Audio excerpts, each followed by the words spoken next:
Bem-vindos a mais um vídeo do canal Conhecimentos da Humanidade. Hoje a gente vai falar de novo da mitologia grega, que faz tempo que a gente não fala. É verdade, hoje nós vamos falar de Teseu, mas não vamos falar de qualquer jeito. Não, porque você pode pegar a história de Teseu aí pelas internet e ela tá aí, é fácil, a mesma história, não muda. Mas nós vamos fazer a história de Teseu do nosso jeito. é isso aí. Então vem com a gente.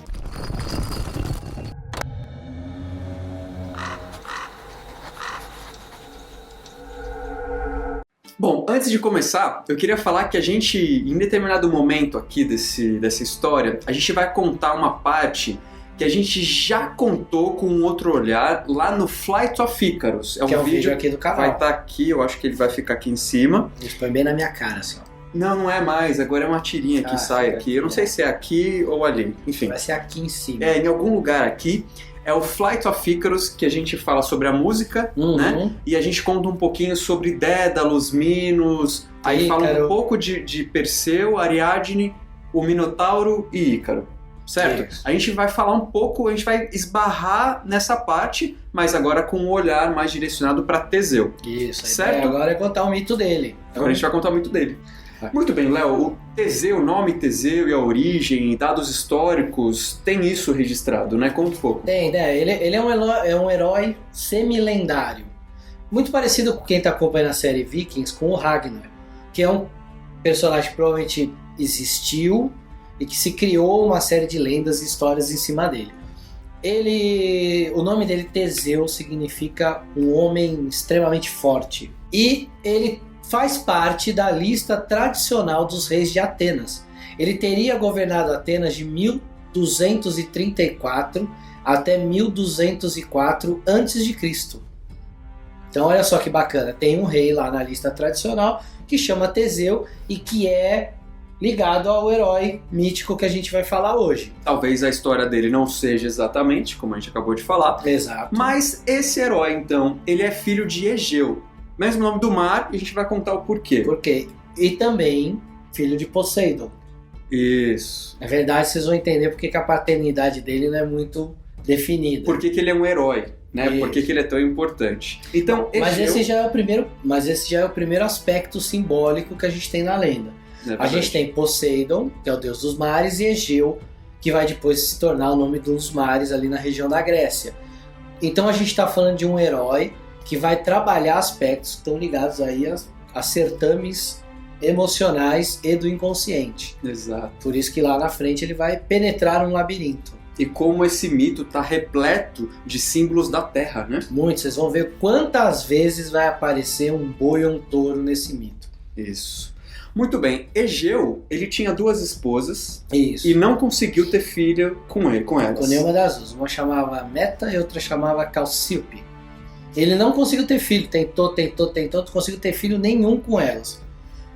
E aí ele ficou com medo. Porque se ele não tivesse filho, os irmãos dele iam tentar tomar o trono. Porque ele tem que dar um herdeiro pro reino. Um Game of Thrones, assim, né? Isso, um Game of Thrones. E aí ele vai fazer o quê? Ele vai fazer o que todos os reis faziam. Ele vai consultar um oráculo.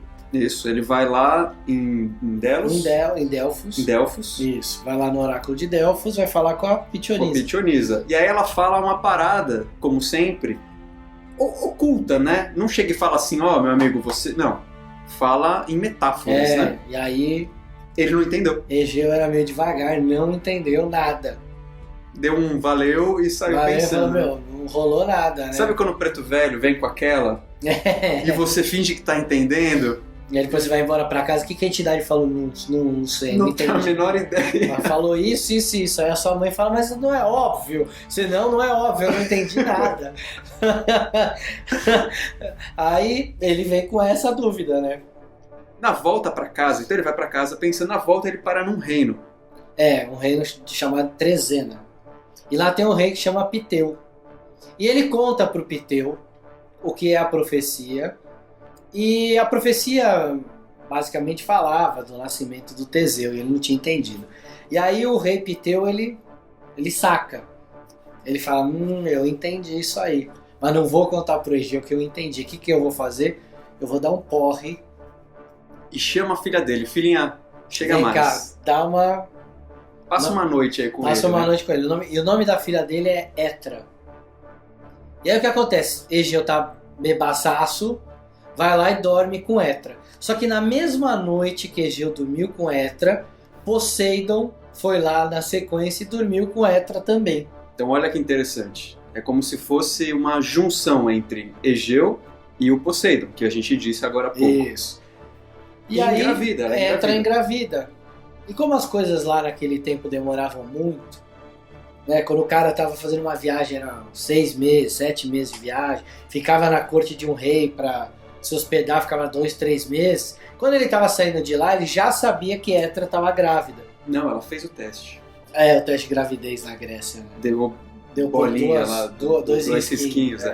Já tinha, foi inventado na Grécia, não foi. Talvez tenha, mas não naquela época.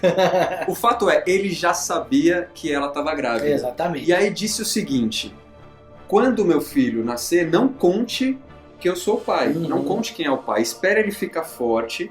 Eu vou esconder aqui, dentro dessa pedra gigante, embaixo dessa pedra gigantesca, alguns materiais, sandália. Uma sandália que era dele e uma espada que era dele.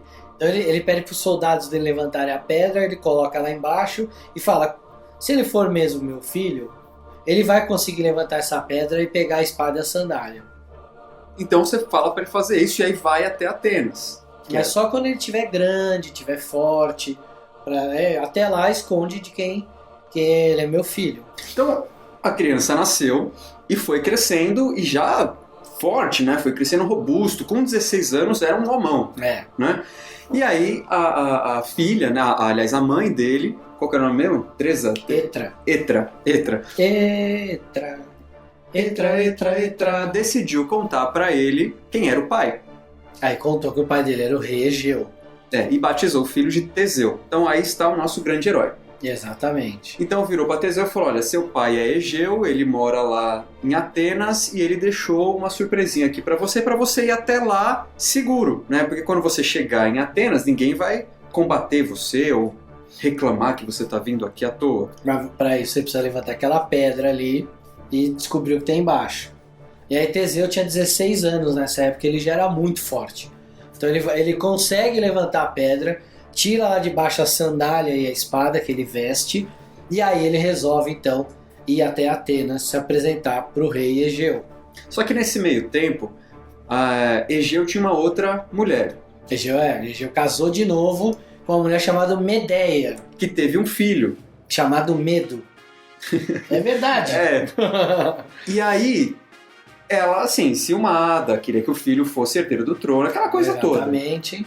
Quando chega Teseu, ela faz a cabeça de Egeu para dizer que ele é um impostor.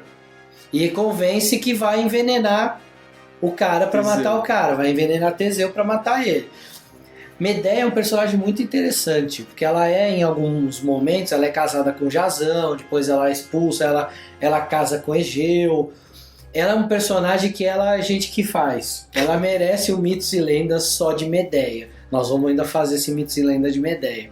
Mas vamos lá. Aí Medeia envenena o cálice de Teseu. Ele chega a envenenar? Chega, ela envenena. Quando ele vai beber, ele resolve pôr a espada em cima da mesa, dá uma apoiada na espada. Ele vai beber, o Egeu reconhece a espada, dá um tapa ali, joga longe o negócio. E aí ele fica puto com a Medeia e expulsa a Medeia de novo. Ela expulsa já de mais um reino de novo e ela volta para Cólquida, que era a antiga... Hoje é onde é a Geórgia.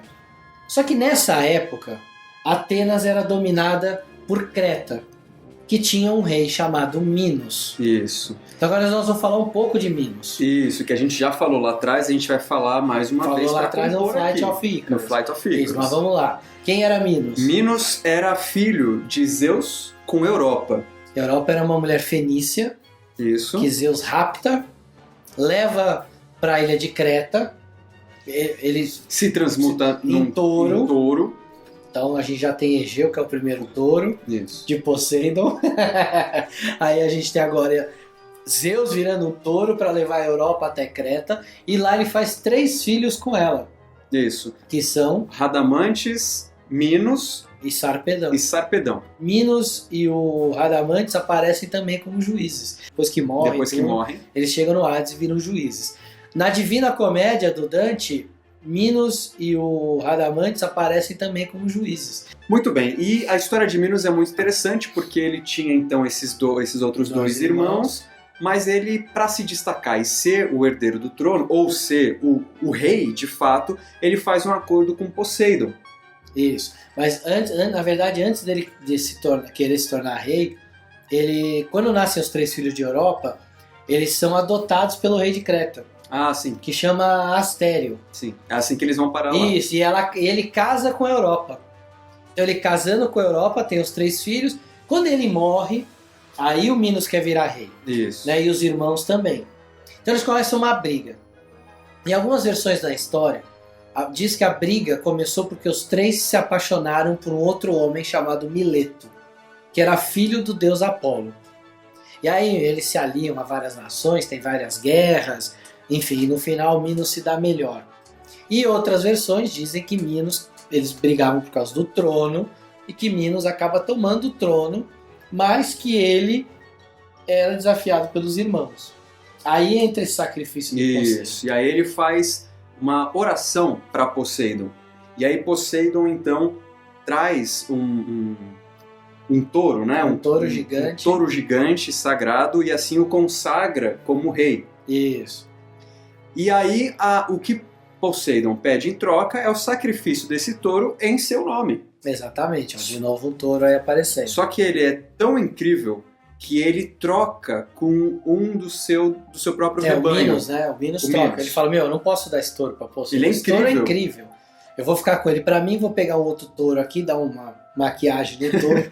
Coloca uns chifres maiores. E pega uma vaca, coloca uns chifres na vaca e mandou lá pra sacrificar pro Poseidon. Só que Poseidon não é burro. Claro. E Poseidon descobre e fica muito puto da vida. E Minos era casado com Pasífae, que tinha alguns filhos, entre eles... Tinham vários filhos, né? Vários filhos. Mas 3 a gente pode destacar aqui. Primeiro, Ariadne, que vai participar diretamente dessa história com o Teseu. Outro que vai participar dessa história... É o Androgeu. É o Androgeu. Que é um dos eu acho que é o primogênito dele, de Minos. E um outro também, que depois vai se tornar famoso em outras histórias, é o Deucalião. É legal vocês lembrarem desse nome, porque no futuro a gente conta histórias dele. A gente acho que já falou dele em algum momento, a gente já citou, não lembro agora exatamente quando, mas depois a gente se lembrar, coloca na descrição do vídeo. Poseidon, o que fez para se vingar de Minos? Poseidon foi sacana. Ele fez com que a mulher de Minos, Pasífae, se apaixonasse por aquele touro selvagem. E lá em Creta existia Dédalus, que era um refugiado. Ele tinha matado um cara em Atenas. E se refugiou em Creta. E ele era um grande arquiteto, construtor, ele era importantíssimo. E Pasífae chegou para ele e falou assim, olha, estou muito apaixonado por aquele touro, faz um esquema para que eu possa ter um relacionamento com ele. E Dédalus, eu acho, ele topou. Dédalus era um cara com muita ética, nem moral. Já tinha matado o cara em Atenas, o que ele fez? Ele construiu uma vaca de madeira. Isso, com um buraco, se é que vocês me entendem. E colocou Pasífae lá dentro. O touro viu aquela vaca de madeira, foi lá e cobriu a vaca. Isso. E aí Pasífae teve uma relação. E gerou um rebento. Exatamente. Que ela batizou com o nome do pai de Minos, que era o pai adotivo, Astério. Só que esse Astério que ela batizou, era o Minotauro. Famoso Minotauro, né? Todo mundo já deve ter ouvido falar do labirinto do Minotauro. Quem não sabe, né? Ele meio touro pra cima, meio humano pra baixo. Provavelmente vai ter uma figurinha subindo aqui. Muito bem. E o Minotauro era selvagem, né? Ele era tenso. Nessa época, fazendo aqui um parênteses, acontecia lá em Atenas os jogos, um campeonato chamado Panatenaicos, uma espécie de batalha. Mas eram jogos em homenagem a Deus Atenas. Isso. Os que tinham esse nome. E eram vários tipos de jogos diferentes. Tinham batalhas, tinham corridas, tinham corridas de cavalo. Era tipo umas Olimpíadas. Tanto é que esses festivais eles eram comemorados todos os anos, de forma pequena, que eram os festivais menores, e a cada 4 anos eram os grandes festivais a Deus Atena. E lá tinha uma pessoa que estava ganhando tudo. Que era o Androgeu. Esse primogênito do Minos. filho de Minos, então tava ganhando a parada toda. E esses jogos, lembra que a gente acabou de falar, eram em Atenas. Então quem era o rei de Atenas? Egeu. E aí Egeu começou a ver aquele cara ganhando. Cujo filho era Teseu. Só pra gente não esquecer. Mas Teseu não entrou na competição. Não. E Androgeu tava levando geral, ganhando tudo. E Egeu ficou pé da vida. Ficou com inveja de Androgeu e de Minos, né? Que tinha um filho que tava ganhando tudo. O que ele fez? Ele foi lá e provocou Androgeu. Falou assim, você não é bom, você tá ganhando de todo mundo? Tem um touro em maratona, mais um touro, em Maratona, né? Que é uma cidade grega. E esse touro fica ali assim, pegando aqui. Fica ali, assim. pegando aqui, ó. Vira ali à direita na Paulista, vai reto. Vai reto. Uns 8.000 quilômetros você tá lá. E ele falou, esse touro tá acabando com a região, é um touro selvagem, eu quero ver se é bom mesmo, você vai matar esse touro. E aí o Androgeu foi lá. E o que aconteceu? Morreu. O touro matou ele. Não conseguiu. E aí o Minos ficou, aí foi a vez do Minos ficar puto da vida. E resolveu invadir a região da Ática, que é onde fica Atenas. E ele conseguiu invadiu tudo, só que quando ele chegou em Atenas, ele não tinha mais força para tomar a cidade. O que ele fez então? Ele rezou para Zeus, lembra que Zeus era pai dele, e pediu para Zeus, falou, eu preciso acabar com esse cara. E aí Zeus falou, tudo bem. Zeus jogou uma praga em cima de Atenas. Como um bom Deus. Como um bom Deus, né? Deus pai de todos. Jogou uma praga de fome e de doença em cima de Atenas. Isso. E aí Egeu não tinha o que fazer. Egeu acabou se rendendo. Então a partir daí começa o domínio de Creta sobre Atenas. E tinha um acordo. Tinha um acordo, isso. Que a cada 9 anos tinha que se mandar 7 rapazes e 7 moças. Pro Minotauro comer. Então, enquanto isso... E eram virgens. Isso. Tinham que ser virgens. Enquanto isso lá em Creta... Se fosse hoje, ia ser difícil. Eu tenho que mandar bebês, tadinhos. Difícil. Isso lá em Atenas. Enquanto isso lá em Creta, Dédalus, a pedido de Minos, montava o tal labirinto com várias portas, com várias entradas não, mas com vários espaços ali, para que o Minotauro ficasse e recebesse então suas oferendas. O Minos mandou Dédalo construir o labirinto por causa da porque foi ele que ajudou a construir a vaca para acontecer a relação. E ele era um arquiteto... Isso, e aí ele constrói o labirinto junto com o filho dele, que é o Ícaro. Eu não sei se ele constrói junto, não. E aí, mas o Minos acaba prendendo os dois lá dentro. Depois. Isso, e aí vem o Flight of mito dos dois, exatamente, vocês podem ver lá no outro vídeo. Mas tem uma coisa legal, né? A gente já falou aqui como o 9 é o número do iniciado. Então de 9 em 9 anos. E o 9 do início de ciclos também, isso. Né? Então a gente tem de 9 em 9 anos, como se representasse um ciclo todo de transmutação de consciência. E o 7, ele tem uma simbologia muito legal. O 7, ele representa, em algumas interpretações, o todo. Por isso que a gente tem 7 cores, com as 7 cores do arco-íris, a gente faz todas as cores. A gente tem as 7 notas musicais, com as 7 notas, a gente faz todas as notas musicais. Os 7 chakras. Então o 7, ele representa o todo. Então quando o Minos decretou que queria 7 rapazes e 7 moças, isso era simbólico. Isso passava uma imagem de que Creta tinha um controle total do todo de Atenas. O 7 também ele pode ser representado como uma junção do que vem de cima com o de baixo, né? Que são uma estrela de 6 pontas mais o todo, que é o ponto no meio. Ou o quadrado embaixo, que representa o 4, que é a manifestação, e o triângulo em cima, que é o direcionamento espiritual, que representa o 3. 3 mais 4, 7. Então dá pra gente aprofundar no número 7 bastante. Né? Muito bem. Dessa vez, num dos determinados anos, Teseu resolveu ser uma das oferendas. Isso indica 2 coisas. Primeiro, Teseu era corajoso. Segundo, ele era virgem. Quer dizer, a fama não leva necessariamente... Ele é muito jovem, né? Muito 16 jovem, anos, né? Então, naquela época vai saber como é que era. E aí ele fala pro pai, eu vou matar o Minotauro. E aí tinha uma tradição na época que era assim. Atenas mandava um barco para Creta e esse barco ia com a vela preta. E se todo mundo morresse que fosse mandado, o barco voltava com a vela preta. Se um dia alguém conseguisse matar o Minotauro, a vela deveria ser trocada e voltar como uma vela branca. E Teseu fala isso pro pai, fala, quando eu voltar, eu vou voltar com o barco com a vela branca, pra você ver que eu venci o Minotauro. Exatamente. E aí ele vai. Quando eles chegam a Creta e eles descem no porto, eles são apresentados. Eles são apresentados e Teseu conhece a Ariadne, que é a filha de Minos, lembra? E a Ariadne se apaixona por ele. Se apaixona loucamente e vai correndo atrás de Dédalus para falar assim, eu preciso ajudar, eu achei o meu amado, que é Teseu, eu preciso sair dali. E aí Dédalus, como arquiteto, falou assim, olha, leve isso aqui. Um novelo, um fio dourado, enfim. É um fio prateado. Um fio prateado. É legal porque é um novelo que ele chama de novelo mágico prateado, que ele dá para ela dá para Teseu. E ela fala, olha, você vai amarrar isso na porta. Em algumas versões ele amarra na porta do labirinto, em outras ela fica fora do labirinto segurando esse fio prateado.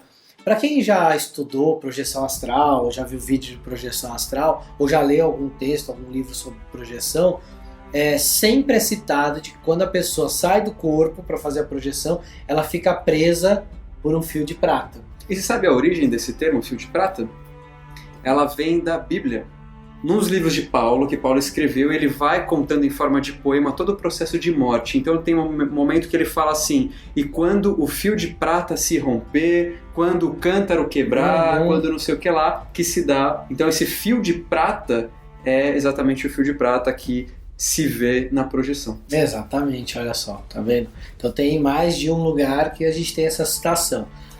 Então isso também dá uma ideia meio que simbólica de que o que Teseu vai fazer é algo que está além do corpo físico. Ele, enquanto herói, ele vai ter que sair da parte física para ir para uma parte superior, espiritual, mais sutil, para conseguir vencer o desafio. Isso não quer dizer que ele vai virar um fantasma, entrar né? Mas é um símbolo, porque a gente está falando tanto de touro, tanto de boi, né? Lá no próprios jogos, lá no Panathinaikos em Atenas, eles imolavam um boi, matavam um boi para oferecer para Atena. Então olha quantas vezes aparece boi, touro. Por quê? Porque é um animal de 4 patas, um animal muito ligado à terra, né? O signo de touro é um signo ligado à terra. Por quê? Porque é um animal que tem ligação com a agricultura, com o arado. Então, não, serve de comida, é uma comida pesada, é uma comida para você se sustentar. A carne é uma comida que traz um peso para ser digerida. Então ele traz muito esse aspecto do elemento terra e do que está ligado ao que é material e ao que está preso a padrões, a construções, como é o labirinto. E ele está entrando num labirinto, quer dizer, que pode simbolizar a jornada rumo ao inconsciente, ao centro de si mesmo, onde ele encontra um monstro lá, que é o Minotauro, que ele vai ter que derrotar, o Minotauro quer comer ele, né? Muito bem, e ele faz exatamente o que Ariadne o aconselha, o sugere. Ele usa o fio de prata para entrar no labirinto. Na verdade, eu acho que Dédalo se inspirou em João e Maria, né? Que vai jogando o milho, sei lá, a pipoca. Que João Maria é mais antigo, né? E aí ele vai jogando a pipoca para encontrar o caminho de volta. Ele encontra com o Minotauro. Encontra no centro do labirinto, ele vai encontrar o Minotauro, vem no centro efetivo do labirinto, e lá ele mata o Minotauro. Ele consegue vencer o Minotauro. Lembrando que a gente está falando aqui então de um herói, que tem todo o arquétipo de herói, e que o Minotauro ele vai simbolizar os aspectos humanos do desejo, da carne, dessa coisa presa ao material. Lembra que ele nasce de um desejo da mulher pelo touro. Então ele vai representar o aspecto do herói, que é o aspecto do desejo e dos instintos que precisam ser dominados e controlados. Por isso que ele tem a cabeça de uma fera, porque ele não consegue pensar como um humano, ele pensa como uma fera. E aí ele acaba se rendendo aos instintos materiais. Então quando Teseu vence o Minotauro, a mensagem que ele passa é justamente essa, de como o herói precisa estar mais sutilizado, mais espiritualizado, mais autoconhecido para conseguir vencer esses aspectos densos que ele tem. Muito bom. E ele sai de lá, e aí, seguindo o fio de volta. E volta para o corpo. Exatamente. E então ele volta para Atenas, ou pelo menos pega o barco de volta rumo a Atenas com Ariadne. Ele pega Ariadne e leva Ariadne embora. Só que aí no caminho eles param numa ilha chamada Naxos. E ele decide deixar ela lá. Ele decide deixar Ariadne lá. Aí tem várias versões. Tem uma que diz que ele deixou ela lá porque ele só usou ela para conseguir matar o Minotauro. Que sacanagem. Não, eles eram muito românticos, não pode ser isso. Pode ser isso. Tem uma outra que diz que ele já era casado, que ele não poderia chegar em Atenas, porque ele já era casado. Mas essa talvez não faça muito sentido, porque ele tinha que ser virgem para ter ido para lá. Tem uma outra que diz que Dionísio se apaixonou por Ariadne, e quando eles pararam na ilha, ele fez Teseu esquecer de Ariadne, e aí ele foi embora para que Dionísio ficasse com ela. Tem uma outra ainda que Dionísio fala que quer ficar com ela e Teseu fala, beleza, fica aí. Então tem várias versões diferentes. O importante é que ele deixou efetivamente Ariadne nessa ilha e foi embora. Chegando em Atenas... Ele estava felizão. Estava feliz, tão feliz que ele esqueceu de uma coisa importante. Ele esqueceu de trocar a vela preta por uma vela branca. Lembra da vela preta e branca? E aí quando Egeu, o pai de Teseu, viu o navio chegando com a vela preta, achou que Teseu tinha morrido, ele se desespera e se arremessa ao mar. Mar Egeu. E o mar vai vir a ser batizado com o nome do rei Egeu por causa do suicídio dele. Então a gente tem dois aspectos aí super importantes nessa história. Um é o Minotauro, que a gente já falou um pouco, né? Representa esses desejos, essa densificação humana. E tem o próprio labirinto, né? Ele é uma estrutura que ele funciona quase como uma espiral. Sim. E ele representa muito o nosso inconsciente. O quanto a gente não cria barreiras e caminhos tortuosos para conseguir chegar nas nossas verdades. Então esse é um aspecto que o herói traz para nós. Ele vivencia essa experiência de vencer o labirinto, de iluminar o labirinto inteiro, conhecer o labirinto e trazer a experiência de dominar os próprios desejos e instintos, né, que é o tal da jornada do herói, quando ele traz o tal do elixir da vida eterna. Olha essa frase aí do Mircea Eliade, de 1977, olha que bacana. Penetrar num labirinto e regressar dele, tal é o rito iniciático por excelência. E, no entanto, toda a existência, mesmo a menos movimentada, é suscetível de ser assimilada ao caminhar no labirinto. Isso aí, pessoal. Espero que vocês tenham gostado, né? A gente trouxe a história aí de Teseu, colocou algumas pitadas aqui de conhecimentos da humanidade. Claro. Para fazer do nosso jeito, passar um pouco de vocês também, um pouco dessa simbologia que é importante, para não achar que é só uma historinha para criança. Era uma história... essas histórias da mitologia grega que sobrevivem até hoje, sobrevivem porque os arquétipos estão ali, os mitos estão bem construídos, e é por isso que a gente até hoje fala delas. É isso aí. Se você gostou, curta, compartilha, comenta, não se esquece de se inscrever no canal. Que mais? Tem muita gente que assiste os vídeos que ainda não está inscrito, então se inscreve, que isso ajuda bastante a gente a conseguir continuar fazendo os vídeos. Dá o seu like também, né? Sim, você falou de curtir, vai aí, ó, aperta aqui embaixo aí o positivinho, isso ajuda bastante também o canal. E é isso, gente. E semana que vem nós vamos falar de quem? A gente vai falar de Perseu. De Perseu. Até lá. Valeu!